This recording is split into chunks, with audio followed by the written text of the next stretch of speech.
ప్రార్థన చేసుకుందాం. మహాపరిశుద్ధులకు దేవా వందనాలు తండ్రి. ఎందరి పర్యాంతని దైవ సందేశం మాకు తెలియజేసిన గొప్ప దేవుడైన కనుక మళ్ళీ నిలబడించిన నన్ను మరుగుపరిచి మీ ఆత్మ సహాయం అందించి మీరు మాతో మాట్లాడమని యేసు వారిని బట్టి వేచిన మా పరమ తండ్రి ఆమేన్. ప్రభునందు ప్రియ విశ్వాసులారా, దేవుని నామం ఎల్లరికూ శుభములు కలుగును గాక ఆమేన్.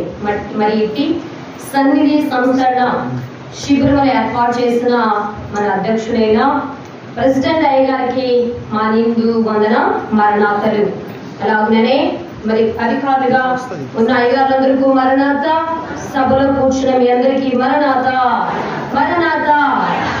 దేవుడు వాక్యం చదువుకుందాం. దేవుని పరిశుద్ధ గ్రంథం నుండి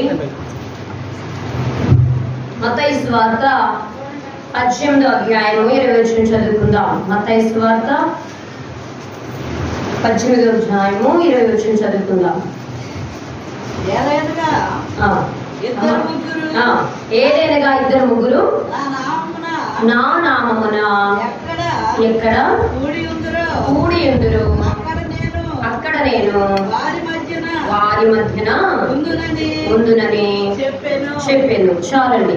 విశ్వాసులారా, ఈ దినము నా అంశము సన్నిధి కంచె. ఏంటమ్మా? సన్నిధి కంచె. మనం గమనించినట్లయితే ఈ శిబిరముల ఏర్పాటు ప్రతి ఒక్క సభ్యులు, స్త్రీలైనా పురుషులైనా మరి ఏం కలిగి ఉండాలి?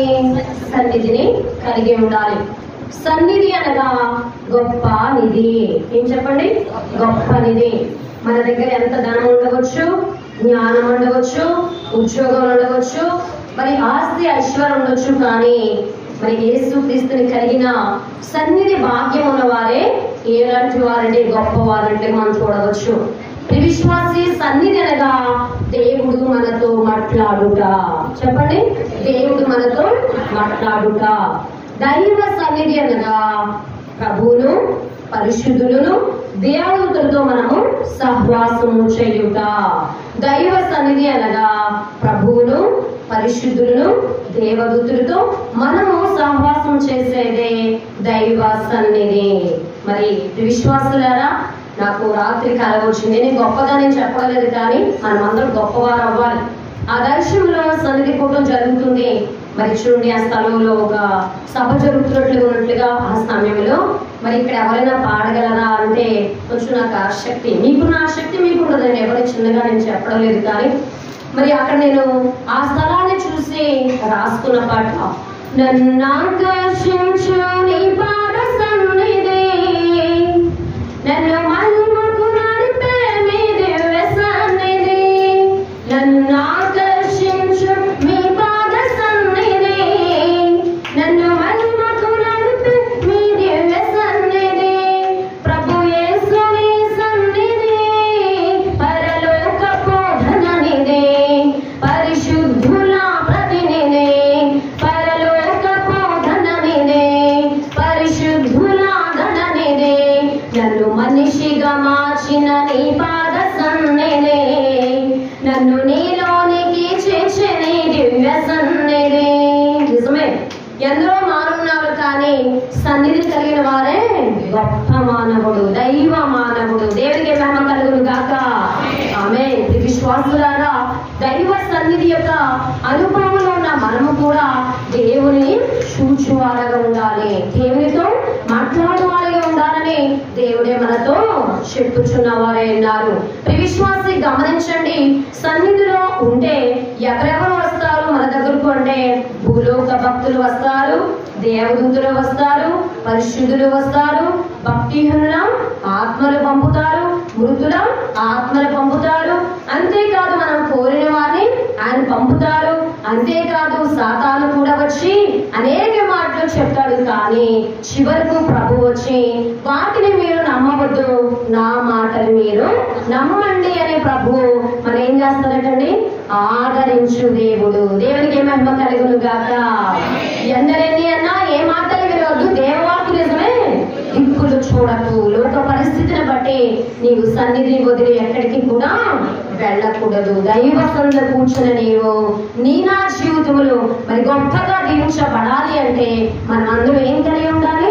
దైవ సన్నిధిని కలిగి ఉండాలి. బోరేసుమ రాజుకు, రాజుల రాజుకు, ప్రభుల ప్రభుకు, బోరేసుమ రాజుకు. విశ్వాసి గమనించండి, దైవ సన్నిధిని కలిగిన మనమందరం కూడా ధనికులమే. అవునా కదండి? పరలోకపు ధననిధి అన్నారు కనుక ఈ లోకల ఆస్తి సంపాదిస్తే అది మన దగ్గర నిలవదు, కానీ పరలోకలు సంపాదించిన ఆస్తి మన జీవితం చాలా ఉపయోగపడుతుంది. ఈ విశ్వాసి గమనించండి, మరి దైవజనులు దేవదాసయ్య గారు అన్నారు, మనము సన్నిధికి ఎలా రావాలంటే దీనులుగా వస్తే దీవించబడతారు, కన్నీళ్లతో వస్తే కరిగిపోతారు అన్నారట. దీనులుగా వస్తే ఏమవుతారట? దీవించబడతాము. కన్నీళ్లతో వస్తే ఏమవుతా ఉంటండి? కన్నీళ్లతో వస్తే ప్రభు ఏమవుతారట? కరిగిపోతారట. కన్నీళ్లు లేని వాళ్ళు ఎవ్వరూ లేరు కనుక మరి శ్రమలు ఏం చేస్తాం వలన?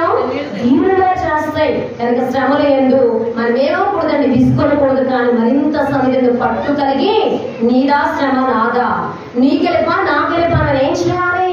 మరి ఉత్సాహంగా దేవుని ఎడల మరింత సన్నిధిగా ఉండడానికి ప్రయత్నం చేయాలి. విశ్వాసి దైవ సన్నిధిలో వచ్చిన వారు లోక సంబంధులు కాదు, కానీ పరలోక సంబంధులు కనుక నీవు నేను మాట్లాడేది బహు జాగ్రత్తగా సన్నిధిలో మెలుగుండి ప్రార్థన చేయడం కనిపెట్టడం కూడా మనం నేర్చుకోవాలి. ఇదే సన్నిధి యొక్క అనుభవము. అంతేకాదు, నా నామందు ఎక్కడ ఇద్దరు కూడి ఉంటారో అక్కడ నేను ఉంటాను. ప్రభు అంటే ఒంటరిగా ఉంటే దేవుడు మాట్లాడని చెప్పలేదు, కానీ రహస్యమది చూచి నీ తండ్రి నీకు ప్రతిఫలం ఇస్తాను. మత్తయి సువార్త 6వ అధ్యాయం 6వ వచనం చదవకండి. విశ్వాసి గమనించి అందరికీ తెలిసిందే, నువ్వు గదిలోనికి వెళ్ళి నీ తలుపు వేస్తూ రహస్యమందు చూచు నీ తండ్రికి ఏం చేయాలి? ప్రార్థన. విశ్వాసి గమనించండి, మరి బోధించే పెద్దల కన్నా ప్రార్థించే పెద్దవులు విన్నా. బోధించే పెద్దవుల కన్నా మేము బాగా చేస్తున్నాం, గొప్పవాళ్ళేం కాదు. ఇక్కడ అందరము కూడా దైవ సన్నిధి కలిగిన వారే గొప్పవారు. విశ్వాసి గమనించండి, మనం ఏం కలిగి ఉండాలంటే ప్రతి ఇంటిలో కూడా సన్నిధి అనుభవ స్త్రీల వలె ఉండాలి. నీకు నీ బిడ్డలు ఇచ్చారంటే, భర్తను ఇచ్చారంటే నీ బిడ్డలు సరి చేస్తుండగా చూడాలి. నీ భర్తను సరిగా గోచాడుతుంటే నేను చూడాలి. అదే నీ ఇంటిలో టీచింగ్. అంతేకాని సంఘంలో మాత్రమే కానీ మందులో బయటకు కాదు అని నువ్వు మరి ఇంట్లో నిర్లక్ష్యం చేస్తే నీ బిడ్డల పరిస్థితి ఏమో. దానికి విశ్వాసి గమనించండి, సన్నిధి అనుభవంలో మనం కూడా బహు చక్కగా ఇంట్లో మన ప్రవర్తన ఉండడం నేర్చుకోవాలి. సమయం దొరికినప్పుడల్లా పక్క వారి ఇంటికి వెళ్ళి మాట్లాడేది కంటే జీవంగల యేసు క్రీస్తుతో మాట్లాడుట బహు శ్రేష్టము. నీ మాట జీవముగలనయ్యా యేసయ్యా, నీ మాట సత్యము గలనయ్యా, మీ మాట మాకు లేనిదయ్యా యేసయ్యా, మీ మాట మరిచిపోనిదయ్యా.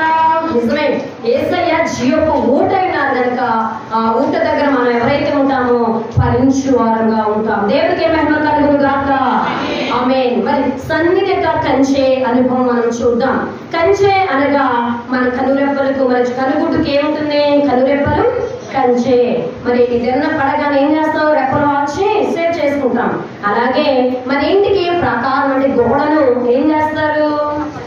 కట్టుకుండా ప్రాకారం ఏవి రాకుండా సెక్యూరిటీగా చేస్తారు. అలాగే ఊరికి కూడా ఏముంటుందంటే ప్రాకారము, ఇది బోర్డర్, దీన్ని దాటి వస్తే ఈ ఊరు ఆ ఊరు అని లెక్క కనుక దానికి ఒక కంచె ప్రాకారములు అన్నట్లుగా చూస్తున్నాం.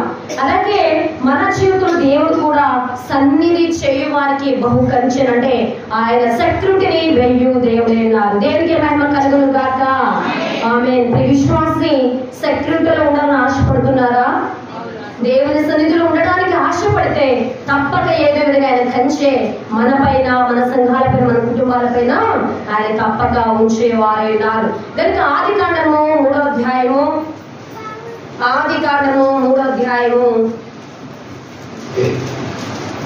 24 వచ్చి చదువుకుందాం.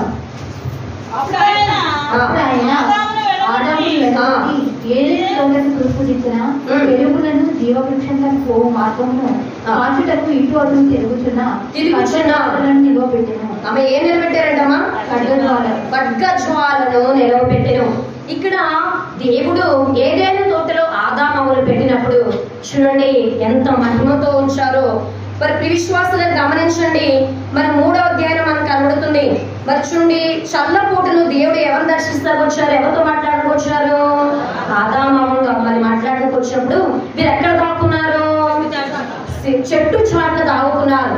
పాపము దాగుకునే స్థితిలోకి వచ్చింది. అవ్వ చేసిన పొరపాటును బట్టి ఇద్దరు కూడా ఏమవుతున్నారని పాప స్థితిని బట్టి చెట్టు చాటున దాగిన వారైనారు.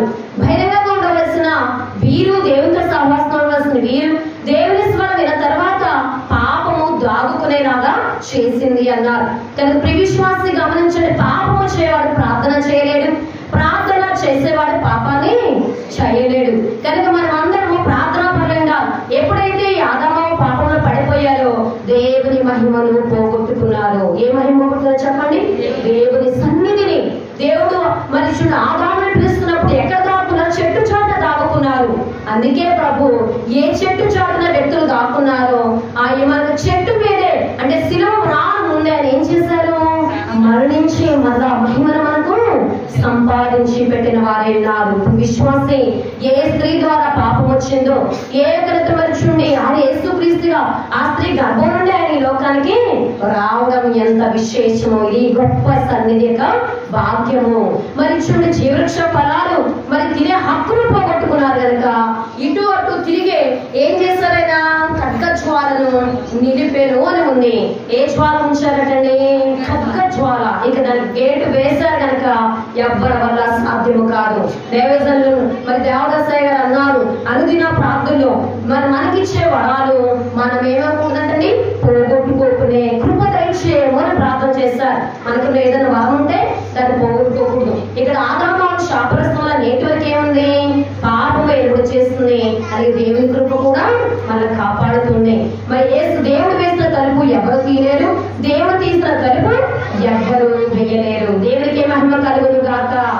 ఆమేన్. విశ్వాసులారా గమనించడానికి మరి కీర్తన మనం చూడండి, బైబిల్ మరి ప్రభువే స్థాపించారు. ఏదేను వనములు ఏ దైవ సన్నిధి ఆదామ వాలాను ఆహ్వానించేను, ఆ దివ్య సన్నిధి అరుదించే మనకు ప్రభు రూపు మన యందు పొదుగుట కొరకు. ప్రభు రూపు మన యందు పొదుగుట. కోడి పిల్లలు తన రెక్కల చాటునకు తన రూపం దాచినట్లుగా నీతిస్తుడైన యేసుక్రీస్తు యొక్క రూపమును నీవు నేను పొందుకోవాలంటే బయట స్థలాల్లో కాదు, బజారు స్థలాల్లో కాదు, లోకంలో కాదు, కానీ ఎక్కడికి వచ్చి కూర్చోవాలి? దైవ సన్నిధికి వచ్చి కూర్చోవాలి.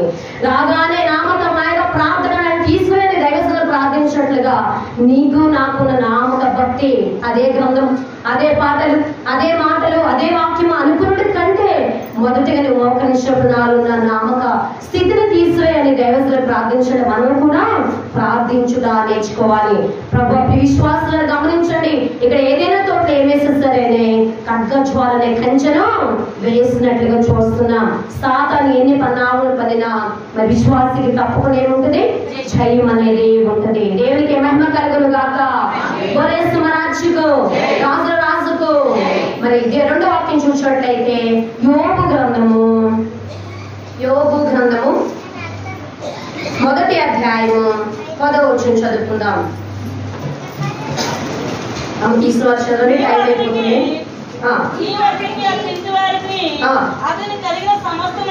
సమస్తమునకు చుట్టూ కంచి వేసితివి కదా. చాలు, చుట్టూ కంచి వేసిది. కానీ ఎవరెవరితో అంటున్నారు ఇక్కడ? సాతాను దేవునితో మాట్లాడటం మనం చూస్తున్నాం.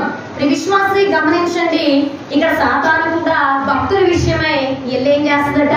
సంభాషణ చేస్తుంది. మరి బహుగా జాగ్రత్తగా ఉండాలి. మనము కూడా ప్రార్థనకు వచ్చే సమయంలో నిద్ర మత్తు కానీ లేకపోతే ఇతరమైన ఆలోచనలు ఉంటే సాతాను నవ్వుతాడట. ఎందుకు నవ్వుతాడు? నాలాగే నా గుణాలే నాకున్నట్లుగానే ఉన్నాయని నవ్వుకుంటాడట. మనం బహు జాగ్రత్తగా ప్రార్థనలో ఉండాలి. ఇక్కడ దేవునితో మనుషుల్ని మాట్లాడుతుంది సాతాను. అతని చుట్టూ కంచి వేసితో కదా అని చెప్తుంది. ఊజు దేశమునందు ఎవరున్నారు? యోగులని ఒక మనుషులు ఉన్నారు. మనం కూడా మన దేశాల్లో మనుషులు ఎక్కడ పడితే అక్కడ కనబడతారు కదండి. మనుషులే స్థలం ఉంటుందా? లేదు. కానీ భక్తి పడిన మనుషులు మాత్రమే దేవుని కావాలి. భక్తిహీనులు దేవునికి అవసరం లేదు. బుద్ధిహీనులు తమ మనసులో దేవుడు లేదని అనుకుంటురు, అందుకే వారు చెడ్డ కార్యములు చేస్తారు. కీర్తన 54 కనబడుతుంది. విశ్వాసి బుద్ధిహీనంగా మనం ఉండకూడదు, కానీ బుద్ధిమంతులు ఉండడానికి ప్రయత్నం చేయాలి.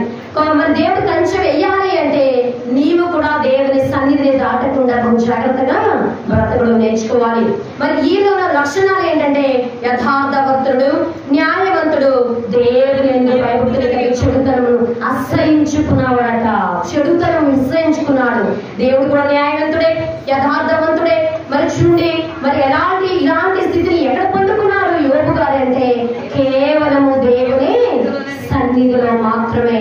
ఆయన ఉన్న లక్షణాలు ఏంటంటే మీరు చూసినట్లయితే కనబడుతుంది, అరుణోదయము లేచి ఏం చేశాడు ఆయన? తన బిడ్డ నిమిత్తమై పరిచిత్తుమ బలిని అర్పించి దేవుని సొంతం కనబడే అనుభవం కలిగిన వ్యక్తి. దేవునికి మహిమ కలుగును గాక.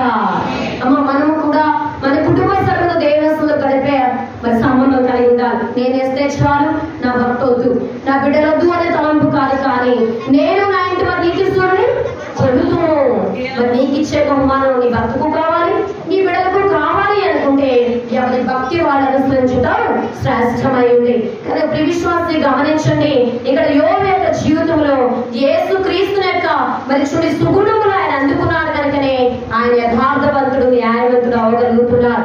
మనము కూడా భక్తి పడినప్పుడు తప్పకుండా ఆయన మరి నీతి యేసు క్రీస్తు యొక్క కళలను మనము కూడా ఏం చేస్తాము? అందుకోగలము, అందించగలవారుగా మాట్లాడుతున్నాం. కానీ విశ్వాసి గమనించండి, ఇక్కడ యోబు అనే మనిషిని సాతాను మరి దేవుడితో మాట్లాడుతుంది కదా, ఆయన చుట్టూ ఏం వేసాము? కంచె వేసాము. అందుకే మరి చూడండి, ఆ కంచె తీసిన తర్వాత పరిస్థితి యోబు గారు ఎలా ఉంది అంటే మరి ఎంత బలహీనుడు. అన్ని పోగొట్టుకున్నవారు, ఆస్తిని అందరికీ తెలుస్తుంది. కానీ ఆయన విశ్వాసం తగ్గిందా? ఆయన భక్తి తగ్గిందా? ఆయన జీవితంలో దేవుని మనుషుడుగా ఉందా? లేదు. నా శరీరం చీకిపోయిన నా తర్వాత నా సృజులా నేను దేవుని చూస్తాను. నా శరీరం చీకిపోయినా పర్వాలేదు, కానీ నా మట్టుకు నా ప్రభుని నేను చూడగలను. దేవునికి మహిమ కలుగును గాక. దేవతలు దేవదాసయ్య గారు అన్నారు, సన్నిధి ప్రశంస అనే పుస్తకంలో మరి ఏం రాస్తారంటే సన్నిధి యొక్క విలువ ఎలాంటిదంటే ఎంత ధనమున్నా, ఎంత భాగ్యమున్నా, ఎంత మంచి బంధువులున్నా, ఎంత మంచి ఉద్యోగం ఉన్నా దైవ సన్నిధికి సాటి అగునా అన్నారు. దైవ సన్నిధికి సాటి అవుతాయా? చెప్పండి. కొంతమంది నాకు అది ఉన్నాయండి, ఇవి ఉన్నాయండి అంటారు. క్రీస్తుని కలగలేని వారికి ఎన్నున్నా వ్యర్థమే, ఎన్ని ఉన్నా అవి సున్నా.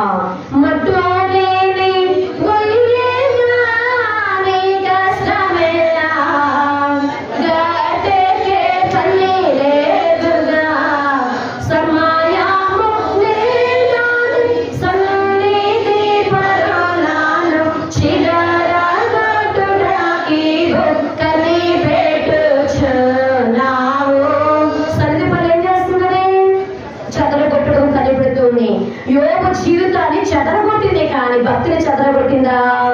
మనము కూడా ఏ స్థితి నుండి ఏ స్థితికి పడిపోతున్నా యేసయ్య సాతాను మాట ద్వారా కంచి తీసరికి ఆయన ప్రేమ ఎప్పుడు కూడా తగ్గలేదు. మనం కూడా బలహీన స్థితిలో బలహీన మాటలు మాట్లాడకూడదు. మరి చూడండి, ఉన్నప్పుడు ఒకలాగా లేనప్పుడు ఒకలాగా జీవితం అని కోరుకునేది, కానీ ఎప్పుడు ఒకే విధంగా మన మనసులో భక్తిని ఆయన మన ఎందు ఆశించువారన్నారు.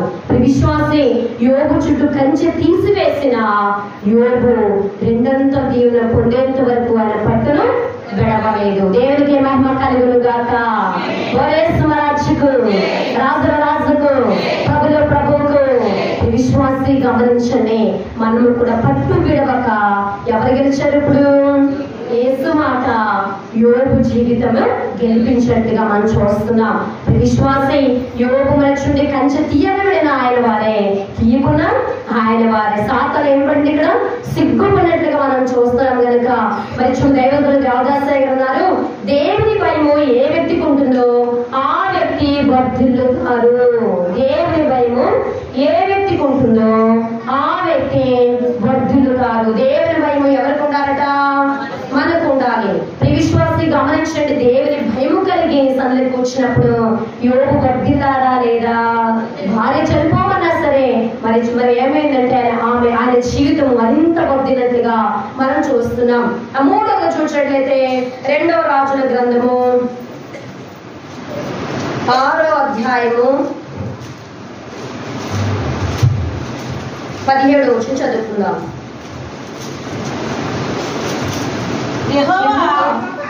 వీడు చూసినట్లు దయచేసి వీరి కన్నులు తెరవమని ఎలీషా ప్రార్థన చేయగా యెహోవా ఆ పనివారి కన్నులను తెరవ చేసిన కనుక వాడు ఎలిషా చుట్టూను పర్వతము అగ్ని గుర్రముల చేత రథముల చేతను నిండి ఉండుట చూచెను. చాలండి. విశ్వాసాలను గమనించండి. ఇక్కడ సిరియలు మాటి మాటికి ఎక్కడికి వస్తున్నారు యుద్ధానికి? ఇశ్రాయేలులకు మీదికి వచ్చుచుండగా మీరు ఆ వచన భాగమంతా చదువుకుంటే ఇంటికి చదువుకోండి, మీకు అర్థమవుతుంది. విశ్వాసాన్ని గమనించండి. సిరియన్లో ఇశ్రాయేలు మీకు యుద్ధం ప్రకటిస్తున్నప్పుడు ఎలీషా ద్వారా ఆ యొక్క మనుషుండి యుద్ధం కలుగుతున్న స్థలాన్ని చెప్తున్నప్పుడు ఎవరికి జయం కలుగుతుంది? ఇశ్రాయేలుకు జయం కలుగుతుంది. మరి సాతాను సమాజం అంటే సిరియన్లకు మరి చూడండి అపజయం కలిగి చూస్తున్నాం. ఎన్నిసార్లు అంటే మాటి మాటికి ఎవరికి జయం కలిగిందంట? ఇశ్రాయేలుకు. విశ్వాసి అలాగే సాతాను కూడా మాటి మాటికి మన పైన దాడి చేయాలని చూస్తున్నప్పుడు మళ్ళీ కూడా ఇశ్రాయేలుల దేవుడైన యేసుక్రీస్తు వారు ఏం చేస్తున్నారు? మాటి మాటికి విసగక ఆయన నిత్యము కూడా నేను కాపాడబడుకుని నిద్రపోడనట్లుగా ఆయన కాపాడుతూనే ఉన్నారు. తల్లి అయిన మనుషులే నేను మరుచుదునా అని చెప్పిన మాటలు బట్టి ఆయన మరొక మన ఎడల కృప చూపించేవారంగా యుద్ధం ప్రకటిస్తున్నప్పుడు ఇశ్రాయేలుకు ఏమొచ్చిందట? జయము వచ్చింది. కానీ జయము ఎవరి మీతో వచ్చిందో తెలుసుకోవాలని తెలుసుకున్న సిరియల రాజు ఏం చేస్తాడంటే మరి చూడండి ఎలీషా మీదకి ఏం చేస్తాడైనా నేను ఈసారి ఆయన దగ్గరికి వెళ్ళి మరి యుద్ధం చేస్తాను అన్నట్లుగా ఆ దండను తీసుకువెళ్ళి అంటే రథములను గొప్ప రౌతులను అక్కడ నడిపిస్తున్నట్టు మనం చూస్తున్నాం. కానీ అదే సమయంలో చూడే అక్కడ ఎలీషా అతని సేవకున్నట్లు మనం చూస్తున్నాం. మరి ఆ పెద్దరకాల లేచి వారు చూస్తున్నప్పుడు వారి చుట్టూ ఏముంది అంటే మరి చూడండి ఆ సిరియన్లు తెచ్చిన దండు అంటే ఆ యొక్క గుర్రములు రథములుగా చూస్తున్నాం. ఈ విశ్వాసి గమనించండి, మనం శోధనలో ఉన్న మన శోధన పడవేసే దేవుడు కాదు. శోధనల మనను చుట్టి వచ్చిన భయము లేదు మననిగా ప్రభువు చెంతనందు, భయము లేదు మననిగా ప్రభువు చెంతనందు, యేసుతో టీవిగాను వెడలను, యేసుతో టీవిగాను వెడలను. చాలండి. గమనించినట్లయితే చూడండి యేసుతో టీవీగా వెళ్ళాలి కానీ వెనుతిరిగి చూసే స్థితి మనకున్న ప్రార్థనా స్థితిని బట్టి లేదు కనుక ఇక్కడ ఎలీషాకు తెలుసు. కానీ ఎలీషా సేవకుని తెలుసా? పాపం అతను అంటున్నాడు మన పక్షం ఎవ్వరూ లేదయ్యో అన్నట్లుగా ఆయన బాధపడుతున్నట్లుగా మనం చూస్తున్నాం. కానీ విశ్వాసి గమనించండి, కీర్తన గ్రంథము 68 అధ్యాయము 17 వచనం చదువుకుందాం. కీర్తన గ్రంథము 68 అధ్యాయము 17 వచనం చదువుకుందాం. త్వరగా దేవుని రథములు సహస్రములు ప్రభు వాటిలో ఉన్నారు. దేవునికి ఏమైనా కలుగును గాక. దేవుని రథాలు ఎన్ని చెప్పండి? సహస్రములు. మనకన్నా యుద్ధములకు ప్రకటించే గొప్ప దేవుడు నిలబడితే ఏక రథములు ఆగుతాయి, ఏక రంగులు ఆగుతాయండి. అక్కడకు ఎలీషా సేవకుని మనుషుడు ఆ సమయానికి సహస్రములు రథములు రెడీగా ఉన్నాయి. దేవునికి ఏమైనా కలుగును గాక.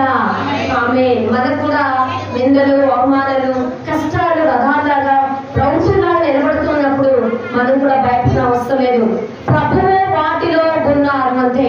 ఎవరన్నా చెప్పండి, ప్రభువు వాటిలో ఉన్నారు. ఎంత గొప్ప ఆశీర్వాదం ఉండదు. మన చుట్టూ ప్రభు ఉంటే మనకు ఎంతో శ్రేష్టమైంది. ఇప్పుడు చూడండి ఆ అగ్ని రథములు ఇప్పుడు ఆయన కన్ను తెరవేశాయి అని ప్రార్థన చేయగానే మరి చూడండి ఎవరు చూస్తున్నారు? ఇప్పుడు ఆ సేవకుడు ఆ యొక్క అగ్ని రథములను రౌతులు చూచినట్లుగా చూస్తున్నాం. దేవునికి ఏమైనా కలుగును గాక. అందుకే దేవదాస్ అన్నారు శరీర నేత్రాలు వచ్చి ఉన్న వారికి భూలోకం మాత్రమే కనిపిస్తుంది, కానీ ఆత్మీయ నేత్రానికి ఏం కనిపిస్తుందట? పరలోకం కూడా కనిపిస్తుంది.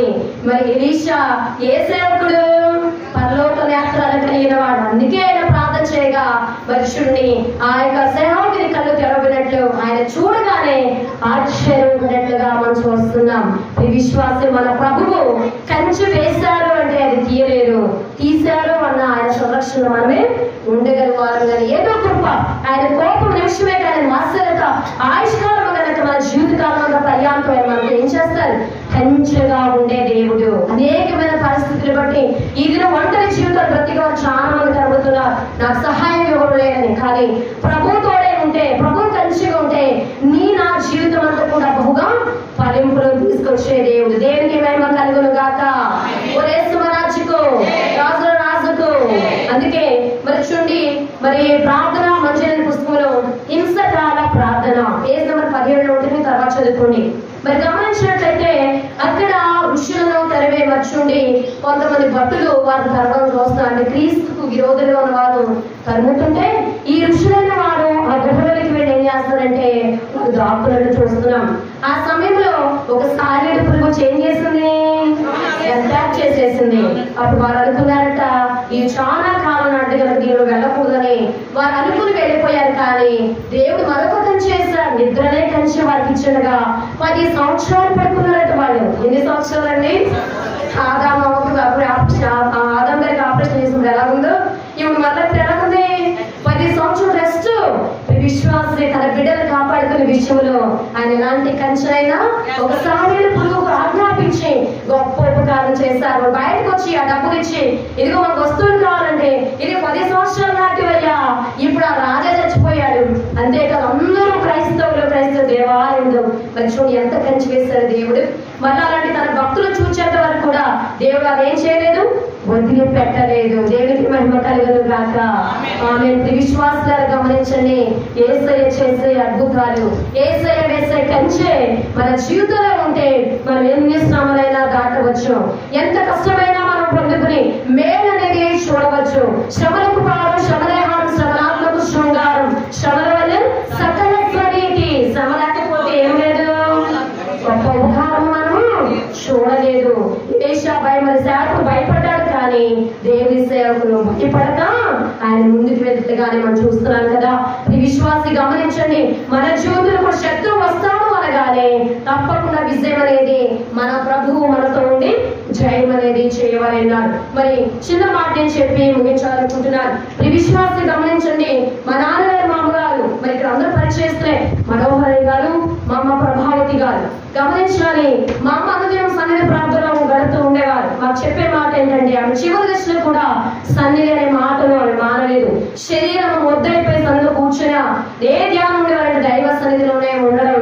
నాకు ఇప్పటికీ ఈ ఆసక్తి ఏంటంటే నా తల్లి చేసే ప్రార్థన బట్టే మీరు కూడా మీ బిడ్డల వైపు ప్రార్థనకు మళ్ళించినప్పుడు వారికి తెలియకుండా దేవుడు గొప్ప దేవుడు ప్రారంభిస్తారు. మా నాన్నగారు మామూలుగా శ్రీనివాస మందిరంలో సేవ చేస్తున్నప్పుడు మరి అర్ధరాత్రి ఆ సమయంలో బైకులు లేవు, వారి సైకిల్ మీద ప్రయాణం చేసి మరి ఆ ఊరికి వెళ్ళడం జరిగింది. తర్వాత చిన్న గృహలో, అంటే చిన్నదండి, నాకు తెలిసి చాలా చిన్న గది అది, మరి ఏమి లేవు, పరదాలు వేస్తారు. సరే మేము నేను అన్నయ్య అక్క నిద్రపోతున్నాం. మరి అమ్మ నైట్ టైం ప్రార్థన చేస్తున్నప్పుడు అమ్మ దర్శనం వచ్చింది. మా అమ్మకి ఏ దర్శనం కావస్తుందంటే ఇక్కడ దొంగ మా ఇంటి చుట్టూ తిరుగుతున్నాడు, మేమేం చేస్తున్నాం, నిద్రపోతున్నాం. గమనించండి దేవుని యొక్క అద్భుతాలు ఎలా ఉంటాయో. విశ్వాసి సాతన ఎప్పుడు గెలవడానికి మానవులకి దేవునికి జయము గెలుపని గమనించాలి.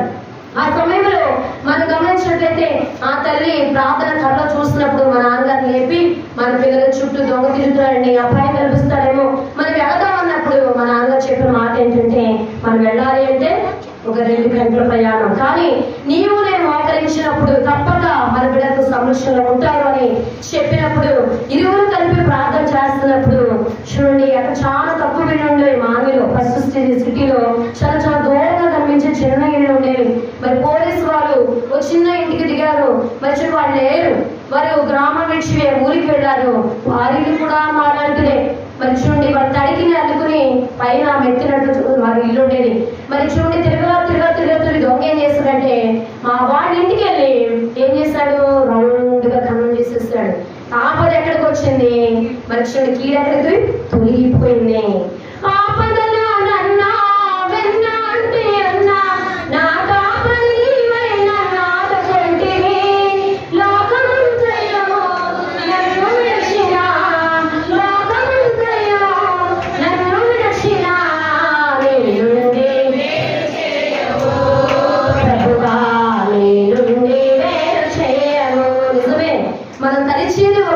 దేవుడు జరిగించేది మరొకటి. విశ్వాసాన్ని గమనించండి, సన్నిధి అనే కంచెతో మనం ఉన్నప్పుడు నీ బిడ్డల పైన, నీ పైన, నీ కుటుంబం పైన, సంఘాన్ని పైన మరింత సంరక్షణ అనేది దేవుడు తప్పక దయచేయవలన్నారు. విశ్వాసే మరి మర్నాడు లేచి మన సభను విధించిన మా తల్లిదండ్రులు వచ్చేసరికి మరి మేము చూస్తాకి వెళ్తున్నాం. మరి మా చిన్నతనం కదా, మరి ఇలాంటి ఏదో జరిగితే పిల్లలు ఎక్కడ ఉంటారు? అక్కడే ఉంటారు. కానీ మా అమ్మ చెప్పినప్పుడు మాకేమైంది? చాలా భయం ఉంటుంది. మరి కనుక ప్రార్థన మరి మన జీవితంలో గొప్ప కార్యం అనేది చేయడం ప్రారంభిస్తుంది. దైవస్థంలో ఉన్నవారు ఆపదలు తప్పించుకుంటారు, కష్టాల నుండి బయటకు వస్తారు, మేళ్లు కలుగుతాయి. సన్నిధి జీవితంలో ఉన్నవారు చిగురిస్తారే కానీ వారెన్నడూ కూడా నశించిపోరు. ఎన్నెన్నో అద్భుతాలు మా అమ్మగారు చెప్తుంటే నాకు చాలా ఆశ్చర్యం వేస్తుండేది. విశ్వాసి గమనించండి, మీరు మీ కుటుంబము ఈనాటి కాలం సన్నిధి అనేది తగ్గిపోయింది కనుక మనం ఏం కలిగి ఉండాలంటే నీ బిడ్డలతో ఖాళీ ఉన్నప్పుడు సన్నిధి క్రమాలు చదివించడం, బైబిల్ చదివించడం, దేవుని మాటలు ముచ్చటించడం, దేవుని యొక్క మాటల వివరణ తెలియచేయడం. మీకు సమయం లేదా? టేప్ రికార్డ్ ఆన్ చేసి బిడ్డలు మీ స్కూల్ మీద రెడీ చేసిన సమయంలో పెట్టండి. ఏదో ఒక మాట ఆయన తన వాక్కును పంపి బాగు చేయను అన్నట్లుగా మీరు ఆ బిడ్డలు వెళ్తున్నప్పుడు బాగుకరమైన మాట వాళ్ళకి ఏం చేస్తుంది? ప్రతిఫలం అనేది ఇస్తుంది. వినలేరు అనే బిడ్డలు కూడా మోకరించి కన్నీరు కాచినప్పుడు గొప్ప ఉపకారం మన జీవితంలో మనము చూడగలిగినారు. విశ్వాసే దైవస్థంలో కన్నీరు కాచి ప్రార్థన చేస్తే తప్పకుండా మేలనేది మనం చూడగలుగుతాం. సన్నిధిని కంచెను మన నిత్యము మనం కలిగిన ద్వారా మరింత ఆశీర్వాదం దేవుడు మనందరికీ దయచేసే మహిమనందును గాక. అమ్మా చిన్న ప్రార్థన మోకరించండి. శత్రువుల గెల్వగలరా మనరన్నేడు, శత్రువుల గెల్వగలరా, శత్రువులు మిమ్మును శపించునప్పుడు స్తుతించుడి దేవుని స్తోత్రాను సారముగా, స్తోత్రాను సారముగా. పరిశుద్ధాన్ని కొందనాలు తండ్రి. అయ్యా సన్నిధిని కంచిన మన కోటగా ఉంచే గొప్ప దేవుడు, పరలోకుని దివిలోకానికి వచ్చి నీ మహిమను చూపిన గొప్ప దేవుడు. నేను ప్రేమించే వాళ్ళు ఎవరున్నారయ్యా? నేను ఆదరించే వాళ్ళు ఎవరున్నారు? నేను కృప చూపి మమ్మల్ని చేర్చుకునే వాళ్ళు ఎవరున్నారు? ఈ లోకంలో కొలతలు వేసే మనుషుల మధ్య, అయ్యా భేదాలు చూపే మనుషుల మధ్య మేము బ్రతుకుతున్నాము. కానీ ఏమి కూరక నన్ను మాత్రమే కోరి ఆశ్రమాన్ని ప్రాణులు పెట్టి అయ్యా ధారాళముగా నేను నీతో నాతో ఉంటామనే మాటని బట్టి నీ సన్నిధిని ఉచితంగా ఇచ్చిన ఓ దేవా మీకే మా వందనాలు స్తోత్రాలు. నీ సన్నిధిని కంచెను మా కుటుంబాలపైన ఉంచండి. మాట వినలేని బిడ్డలైనా, కుటుంబస్తులైనా, భర్తలకైనా, యజమానులకైనా మీ తలంపులు కలిగించండి. ఏదో సూత్రాలు రక్షించు నీ తండ్రి, భక్షించు చేతికి జకరించును నిన్ను అని తండ్రి పాడినట్లుగా దేవా మా ఇంటి వారు నీ సన్నిధికి రావాలి. మా ఇంటి సభ్యులు మేమందరం మీ సన్నిధిలో నిలబడి ప్రార్థన చేయాలయ్యా. అట్టి అవకాశం ఎంత దినాల్లో రాని దినాల్లో నేను గ్రంథం దొరకదు, మాటలు దొరకవు, సదిరి దొరకదు, దేవాలయం దొరకదు. దేవా నీ కృపణ కావాలి ఉంచు దేవానికి స్తోత్రాలు. మేము నశించిపోతాముందే నీ ఆత్మను కుమ్మరించడానికి స్తోత్రాలు తండ్రి. నీ ఆత్మ ద్వారా మరింత వెలిగించి నేను వెలిగిస్తాను, నా బిడ్డ నా కుటుంబాన్ని వెలిగిస్తాను తలంపులతో మా జీవితాలు కట్టి మీరే మహిమ ఘనత కీర్తి ప్రభావం పొందమని యేసు వారిని బట్టి వేడి అడుగుచున్నాము మా పరమ తండ్రి. ఆమేన్. అందరికీ మరణాత మరణాత మరణాత. మరి అవకాశం ఇచ్చిన అయ్యగారందరికీ, ఇజ్రాయెల్ గారికి మరి ప్రత్యేకంగా సందేశ శిబిరంలో మరి 5 దినాలు